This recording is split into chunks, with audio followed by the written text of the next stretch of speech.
भावड्यांनो 90% लोकांना आयुष्यात कधी ना कधी पिंपल्स होतात.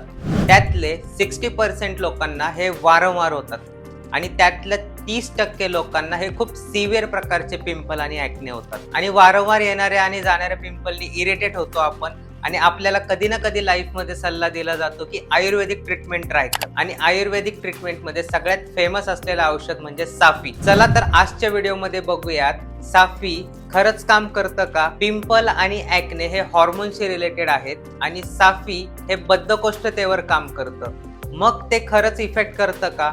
साफी कोणी आणि कधी घेतलं पाहिजे, किती दिवस घेतलं पाहिजे, साफीचा काही साईड इफेक्ट आहे का, चला जाणून घेऊयात. सर्वात पहिलं बघूयात साफी केव्हा दिलं जातं. साफी हे युनानी आणि आयुर्वेदिक औषध मधलं एक पॉलीहर्ब टॉनिक आहे. साफी हे ॲक्ने पिंपल वरती, त्वचेच्या डिसऑर्डर वरती आणि कॉन्स्टिपेशन म्हणजे पचनक्रिया आणि बद्धकोष्ठता यावरती दिलं जातं. साफीमध्ये 28 पेक्षा जास्त जडीबुटी आहे, पण यातले जे मेन 4 इन्ग्रेडियंट्स आहेत ते बघूयात. यामध्ये आहे सना. सना हा सिरपचा सर्वात महत्वाचा घटक आहे आणि हा एक लॅक्झेटिव्ह आहे जो आतड्यांची हालचाल वाढवून पोट साफ करतो आणि विष्ठेद्वारे शरीरातली घाण बाहेर काढतो. दुसरा आहे नीम म्हणजे कडुलिंब. यामध्ये अँटी मायक्रोबियल आणि अँटी इन्फ्लेमेटरी ऍक्शन आहे, त्यामुळे रक्तातील पिंपल्स वाढवणाऱ्या बॅक्टेरियांना ते किल करतं. चिरायता हे लिव्हरला उत्तेजित करतं आणि याची अँटी ऑक्सिडंट प्रॉपर्टी जी आहे ती त्वचेची जळजळ आणि खाज कमी करतं. तुळसी हे ब्लड सर्क्युलेशन वाढवतं आणि पेशींना फ्री रॅडिकल्स पासून वाचवतं. सना मोठ्या इंटेस्टाईनला उत्तेजित करतं, त्यामुळे बद्धकोष्ठता दूर होते आणि शरीरातली नको असलेली घाण बाहेर पडते.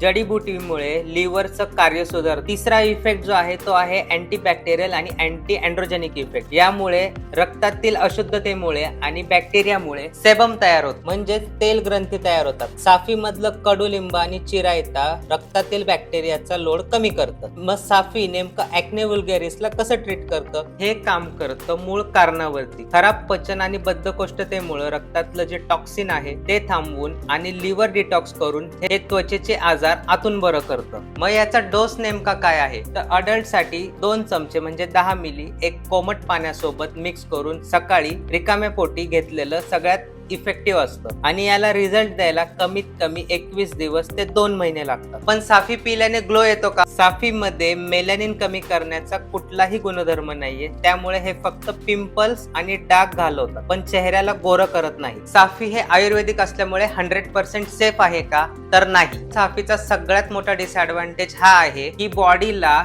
साफीची सवय लागते म्हणजेच ऍडिक्शन किंवा डिपेंडन्सी होते. सना हा एक स्टिम्युलंट लॅक्झेटिव्ह आहे. जर तुम्ही 3 ते 4 महिने कंटिन्युअस साफी घेत राहिला तर तुमच्या मोठ्या आतड्याला स्वतःहून काम करायचा आळस येतो आणि आतड्यांना साफी मिळण्याशिवाय ते ऍक्टिव्हेट राहत नाही. जेव्हा तुम्ही साफी बंद करता तेव्हा तुम्हाला सिव्हिअर बद्धकोष्ठता म्हणजे क्रॉनिक कॉन्स्टिपेशन होतं. दुसरी गोष्ट याचा कडूपणा झाकण्यासाठी यामध्ये रिफाईंड शुगर यूज केलेलं असतं, त्यामुळे ज्यांना डायबिटीज आहे त्यांच्यासाठी हे सेफ नाहीये. सोबत काही स्टडीज मध्ये असं आढळलं आहे की साफीमध्ये असणारे हेवी मेटल जसं की आर्सेनिक हे खूप प्रमाणात असल्यामुळे ते धोकादायक आहेत आणि प्रेग्नन्सी मध्ये तर चुकूनही साफी घेतलं नाही पाहिजे. साफीमुळे युटेराईन कॉन्ट्रॅक्शन होतं आणि मिसकॅरेजचे चान्सेस असतात. तर तुम्ही कधी ॲक्ने ट्रीट करायला साफी घेतलंय का नक्की कमेंट करा आणि व्हिडिओ आवडला असल्यास शेअर करा.